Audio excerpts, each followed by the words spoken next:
Hello, and welcome to Reverse Engineering and Malware Analysis. I am so excited that we will be studying such a fascinating topic together. This modern and professional course will guide you from a complete beginner to a professional. We went all out to make sure this is the best resource to learn reverse engineering from the ground up. All I assume is that you're familiar with basic programming concepts. From there, I will take you to the point where you feel free to reverse engineer any program. The great thing about this course is that it is my responsibility to make sure you reach your goals. All you have to do is pay attention, do the exercises together with me, and at the end of this course, you will be able to reverse engineer any program. Now let's get started. In this first lecture, we will introduce you to the topic of reverse engineering and describe the objectives of our course. We will also walk you through the topics of the course and finally tell you about the final project, a complex piece of software that you will reverse engineer all by yourself after completing the course lectures. This course is designed from the ground up for complete beginners in the field of reverse engineering. Nevertheless, a basic background in programming is beneficial for studying the course. In this course, you will learn to understand how native programs work, how to analyze malware and hostile code, crack protected software, and bypass anti-reversing mechanisms. This course will also help you set up the core foundation for learning exploitation and understanding security vulnerabilities in programs. Now let's talk about the environment. I will concentrate mainly on the Windows operating system. You will need a Windows PC and an active internet connection. Let's start with the overview. I will start off by teaching you the basics of how a modern computer operates.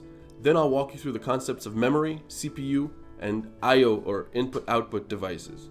You will also learn what is the role of the operating system and how programs really run on a machine.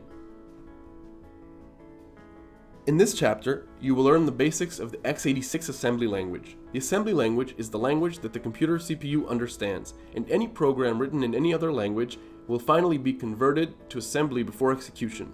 This is why, if we want to discover what a program does, we need to first gain an understanding of this low-level machine language. On the screen, on the right, you can have a glimpse of what this language looks like.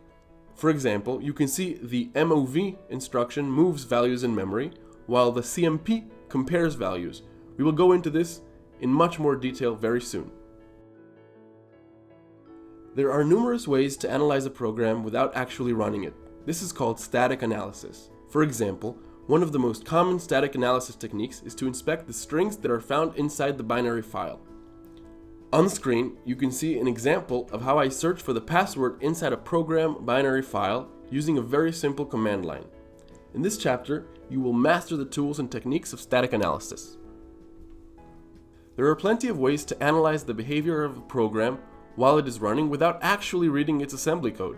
For example, we can log all the actions the program does with files and see when and where it creates, reads, or writes them. This can be achieved with a special tool called Process Monitor from the well-known sysinternal suite. We will also learn to use Wireshark along with other analysis tools. Wireshark is a tool that enables us to dissect all the network traffic coming in and out of the machine. This way, we can see what a program sends to the internet and what it receives. For example, a Trojan horse can occasionally receive commands that tell it what actions its operators would like it to do. In this chapter, you will master the tools and techniques of dynamic analysis. An executable binary, also known as a program, can be viewed in a special tool called a disassembler. The disassembler can read an executable binary file and show you its assembly code in a readable manner.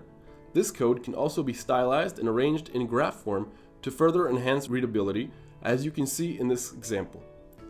A disassembler can have many features. One of them is decompilation. Decompilation is, in other words, the conversion of assembly code to a much more readable C code. If decompilers can take binary code and convert it back to C code, you might be wondering why bother with assembly language altogether. The truth is that such decompilers are currently far from perfect, and the result is helpful but not quite good enough for a complete analysis. In this chapter, you will learn the ins and outs of using a disassembler and gain the required know-how and skills to do it for large, sophisticated programs. If you run the program and inspect it while it runs, you can find out much more information than you knew when looking at it in a static way. You can interact with the program and see what it does and how it reacts to various events, whether they are triggered by the system, the user, or by you, the reverse engineer. This dynamic inspection can be achieved using a tool called a debugger. There are plenty of debuggers out there, but we will focus on a very nice tool called X64DBG. In this chapter, we will learn how to use a debugger and how to navigate through its rich selection of features. To finalize the course, you will get the chance to cope with analyzing a sample of a real-world ransomware. You will be required to answer questions about the ransomware, such as what it does and how it does it, what encryption algorithms it uses, is there a way to prevent it from running, and how to decrypt the files the ransomware encrypted. After doing the exercise by yourself, I will show you a complete step-by-step solution and guide you through all the challenges of this exercise. Let's get started. See you in the next video.